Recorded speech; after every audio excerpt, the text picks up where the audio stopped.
এইবার আসুন আমরা ট্রান্সফর্ম নিয়ে কাজ করব।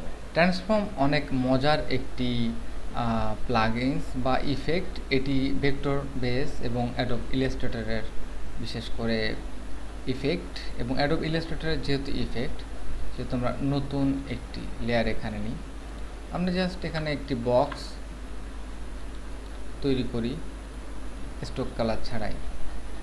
এবার আসুন এখান থেকে ইফেক্ট সিলেক্ট থাকা অবস্থায় এবং এখান থেকে ট্রান্সফর্ম প্রিভিউ বাটনে ক্লিক করেন। প্রথমে মনে করেন আপনি ভার্টিক্যালি এটিকে ট্রান্সফর্ম করতে চাচ্ছেন, তো সরি, এটি 100% রাখুন।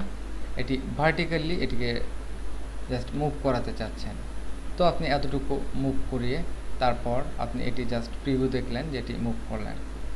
এরপর হরিজন্টালি যদি সরাতে চান সরাতে পারেন, এবং আপনি ইচ্ছা করলে এখান থেকে অ্যাঙ্গেলও পরিবর্তন করতে পারেন। এরপর আসুন এটিকে কি করতে পারেন। এখানে আপনি হয়তো 3টি কপি এর জন্য তৈরি করলেন, অথবা আপনি এখানে 5টি কপি তৈরি করলেন। তখন দেখলেন যে 5টি কপি আপনার তৈরি হবে। তো এখানে আমি রোটেশন 0, আপনি জাস্ট 5টি কপি এভাবে তৈরি করতে পারেন। হরিজন্টালি এবং ভার্টিক্যালি এভাবে আপনি চেঞ্জ করতে পারেন। এবার খেয়াল করুন।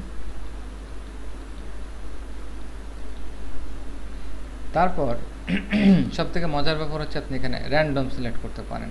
Reflect Y, reflect X, scale, stroke, effect এবং ট্রান্সফর্ম। এখান থেকে জাস্ট আপনি এই অপশনটি সিলেক্ট করে দেখতে পারেন। এবং অ্যাঙ্গেলের ক্ষেত্রে আপনি রিফ্লেক্ট এক্স এবং ওয়াই।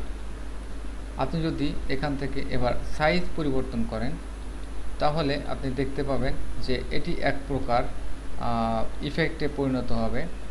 যেমন এক্স এবং ওয়াই সমান পরিমাপে রাখেন, এখানে 30 এবং এখানে 30, 30-30।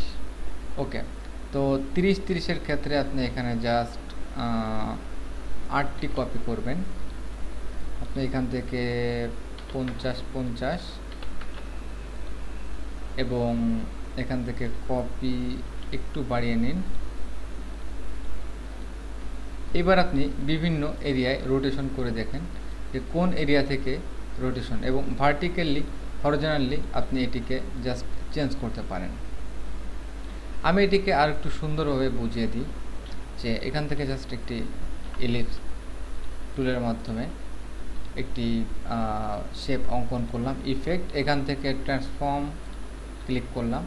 এবার আসুন, প্রথম কথা হচ্ছে প্রিভিউ। আমি এখানে 10টি কপি করতে চাই। প্রথমে 10টি কপি হলো, জাস্ট আমি এটিকে ভার্টিক্যালি অ্যালাইন করলাম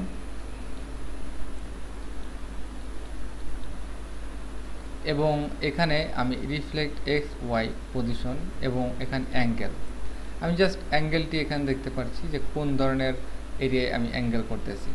রিফ্লেক্ট করার সাথে সাথে এটি রিফ্লেক্ট হবে, রিফ্লেক্ট এক্স এবং র্যান্ডম। এখানে আমরা দেখতে পাচ্ছি যে ট্রান্সফর্ম।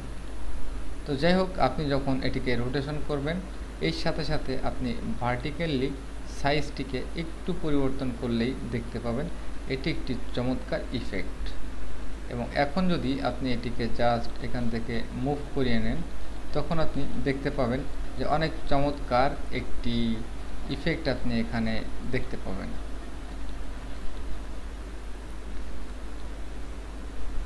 এবং দুটির পরিমাপ কিন্তু সমান রাখতে হবে। আমি এখানে 80/80 রাখলাম এবং এটির জাস্ট ওকে প্রেস করার পর খেয়াল করুন, এবং আমি এখানে জাস্ট একটু জুম করি।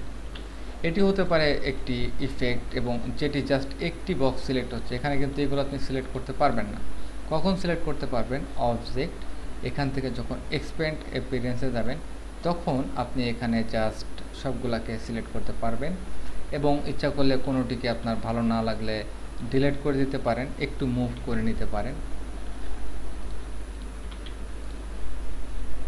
এবার আসুন আরেকটি পরীক্ষা করা যাক, সেটি হচ্ছে এই বক্স। তো বক্সটি আগেরবার আমরা সাকসেসফুলি করতে পারিনি, যার জন্য এবার আমরা আবারও ইফেক্ট, এখান থেকে একটু সরিয়ে নিই, ইফেক্ট, ট্রান্সফর্ম, প্রিভিউ। প্রথম হচ্ছে আমরা এটিকে কপি করব 10টি এবং ভার্টিক্যালি অ্যালাইন করতেছি 10টি না 8টি। এবার এটিকে জাস্ট একটি অ্যাঙ্গেলে সরিয়ে নিন।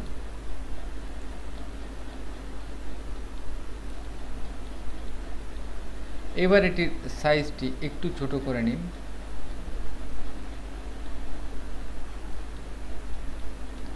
সমান যেমন 80/80 তৈরি করেন। এরপর এটিকে জাস্ট একটু রোটেশন ভ্যালুকে বাড়িয়ে নিন। খুব বেশি হলে এটিকে ভালো দেখা যাবে না, এতটুকু করে নিলেই হবে।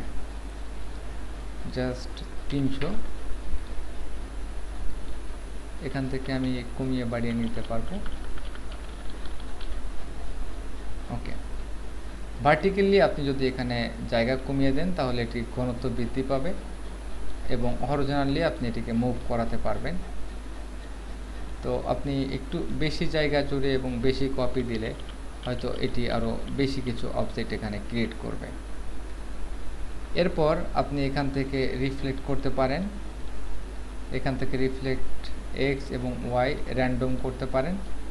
নর্মাল অবস্থায় আপনি যখন এটি তৈরি করবেন এটি কিন্তু এক প্রকার ইফেক্ট তৈরি করবে এবং আপনি যে কোনো সময় এটিকেও এক্সপ্যান্ড করতে পারেন। Object expand appearance. এবার আসুন এটিকে জাস্ট নেক্সট ক্লিপে দেখাবো যে এরকম একটি শেপ বা এরকম একটি একটি অবজেক্টের দ্বারা যখন আপনি কিছু ক্রিয়েট করবেন তখন আপনি এটিকে জাস্ট কালারাইজ করে কিভাবে একটি সাইন তৈরি করতে